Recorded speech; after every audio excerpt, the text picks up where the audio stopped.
अस्सलामुअलैकुम, मेरा नाम बख्तावर है and welcome back to my YouTube channel Bakhtawar Ali MLT education career. अगर आपने मेरे चैनल को अभी तक सब्सक्राइब नहीं किया है तो सबसे पहले मेरे चैनल को सब्सक्राइब करें। अच्छा, उसके बाद हम स्टार्ट करते हैं। आज का हमारा जो टॉपिक है वो है फ्लेबॉटमी। ठीक है, सबसे पहले फ्लेबॉटमी क्या होती है? फ्लेबॉटमी वो प्रोसेस होता है जिसमें वेन को पंक्चर करके उसमें से ब्लड कलेक्ट किया जाता है।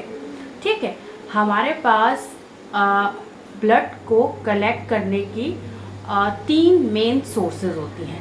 सबसे ज़्यादा जो ब्लड यूज़ किया जाता है फॉर टेस्टिंग पर्पस वो होता है वेनस ब्लड। सबसे number 2 arteries blood and number 3 capillary blood.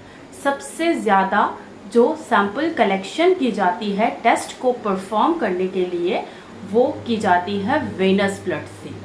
Rare conditions में आर्टरीज से और कैपिलरीज से ब्लड कलेक्ट किया जाता है। अच्छा, ये जो सोर्सेस ऑफ ब्लड कलेक्शन है इसके ऊपर इंशाल्लाह मेरा अगला लेक्चर आएगा। इस लेक्चर में मैं आपको फ्लेबॉटमी के बारे में बताऊंगी कि जब भी एक पेशेंट लैब के अंदर इंटर होता है तो क्या क्या इम्पॉर्टेंट चीज़ें होती हैं जिनको एक फ्लेबॉटमिस्ट को या एक टेक्नीशियंस को फॉलो करना ज़रूरी होता है। ठीक है, बताऊंगी मैं आपको इसमें फ्लेबॉटमी टूल्स के बारे में बताऊंगी और मैं आपको ब्लड ट्यूब्स के बारे में बताऊंगी, ब्लड ट्यूब्स उनके फंक्शंस के बारे में बताऊंगी और उसके बाद ऑर्डर और ड्रॉ को हम डिस्कस करेंगे आज। तो चलिए इसी के साथ हम अपने लेक्चर को स्टार्ट करते हैं। जब भी एक पेशेंट लैब के अंदर इंटर होता है तो सबसे पहले रजिस्ट्रेशन काउंटर के ऊपर उसकी स्लिप बनती है। ठीक है, अब क्या होता है, सबसे पहला काम जो स्टार्ट होता है वो होता है हमारे रिसेप्शनिस्ट का कि डॉक्टर ने जो टेस्ट रिक्वेस्ट पेशेंट को लिख के दी है रिसेप्शनिस्ट उसको एग्जैक्टली वही टाइप करके दे रहा है या फिर उसकी जगह पे कुछ और करके दे रहा है। ठीक है, तो सबसे पहले इस चीज़ को चेक करना ज़रूरी होता है। उसके बाद जब पेशेंट वो स्लिप लेके लैब के अंदर इंटर होता है तो उसकी ये रिस्पॉन्सिबिलिटी होती है कि वो सबसे पहले पेशेंट के टेस्ट को प्रॉपरली ही चेक करे, उसको रीड करे और उसके बाद जो ये रिस्पॉन्सिबिलिटी होती है कि वो कलेक्शन से पहले टेस्ट ट्यूब्स को प्रॉपरली लेबल करे। जैसे मैं आपको बताती हूँ। अच्छा, ये एक टेस्ट ट्यूब है फॉर एग्जांपल। इसमें ब्लड कलेक्शन इस तरह है कि आप जितना ब्लड इसमें ड्रॉ कर रहे हो वो आपको एग्जैक्टली ही नज़र आना चाहिए। या कोई भी बारकोड अगर आप उसके ऊपर पेस्ट कर रहे हो, लाइक ये एक स्टिकर लगा हुआ है इसके ऊपर, तो इस तरह से इतनी ही जगह में आपका बारकोड आना चाहिए, ना कि आप बारकोड को पूरा कवर कर दें या फिर आप बारकोड को मतलब इस तरीके से कवर करें कि आपको ब्लड नज़र ना आए। ठीक है, तो आपने इसको इस तरीके से कवर करना है कि आपका दूसरी तरफ से ब्लड नज़र आना चाहिए। अच्छा, जो भी ट्यूब्स होती हैं उन सब के ऊपर एक मार्क होता है। जैसे ये एक ट्यूब है, इसके ऊपर यहाँ पर एक मार्क हुआ है और 2 ml लिखा हुआ है। तो ये जितना मार्क हुआ होता है उतना ही सैंपल कलेक्ट करना होता है। ठीक है, अच्छा, अब लेबलिंग में क्या क्या चीज़ें इंपॉर्टेंट होती हैं? लेबलिंग के अंदर पेशेंट का नेम, पेशेंट का लैब नंबर या MR नंबर या OPD नंबर। ठीक है, उसके बाद पेशेंट की एज और सैंपल कलेक्शन डेट। ये 4 इम्पॉर्टेंट चीज़ें होती हैं जो आपकी ट्यूब के ऊपर लाजमी मेंशन होनी चाहिए। ये अच्छा, उसके अलावा जो बारकोड जहाँ पर रीड होते हैं वहाँ पर तो आप बारकोड जैसे स्कैन करते हैं तो टेस्ट सामने आ जाता है, लेकिन जिन लैब्स के अंदर बारकोड का सिस्टम मौजूद नहीं होता तो उनको टेस्ट का नेम भी मेंशन करना ज़रूरी होता है टेस्ट ट्यूब के ऊपर। फ्लेबॉटमी के लिए आपको किन टूल्स की ज़रूरत होती है? ठीक है, उसमें नंबर 1 पे आ जाता है आपकी सिरिंजेस या फिर vacutainer holder, vacutainer.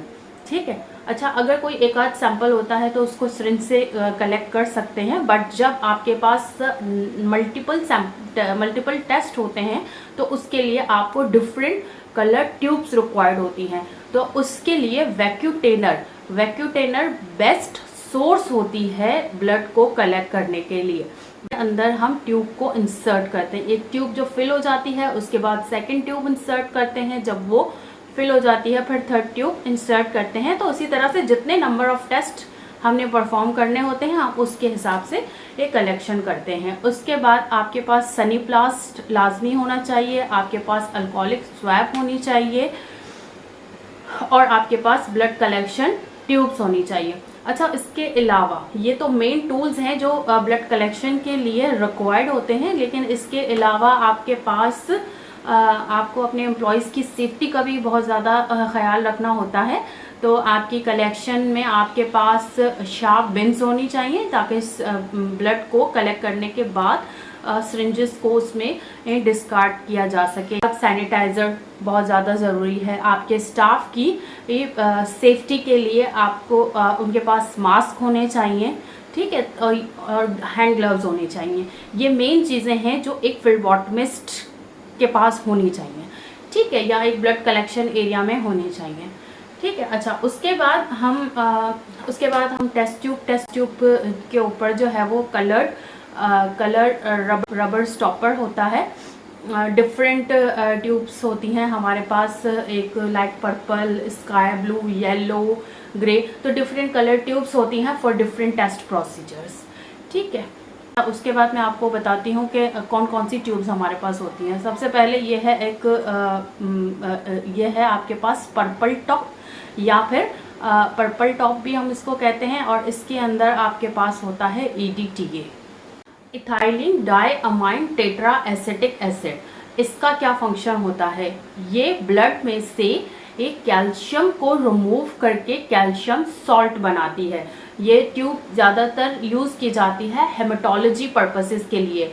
For example CBC perform करना हो, ब्लड ग्रुप परफॉर्म करना हो, ठीक है, HbA1c परफॉर्म करना हो, कुछ लैब्स जो है वो PCR के लिए भी मांगती हैं। सेकंड हमारे पास है sky blue top, ratio 1/9 ratio sodium citrate होता है, और ये इसका भी सेम फंक्शन होता है। ब्लड में से ये कैल्शियम को रिमूव करके कैल्शियम सॉल्ट बनाती है। और स्काई ब्लू टॉप जो है वो कोगुलेशन और प्लेटलेट फंक्शंस के लिए यूज़ की जाती है।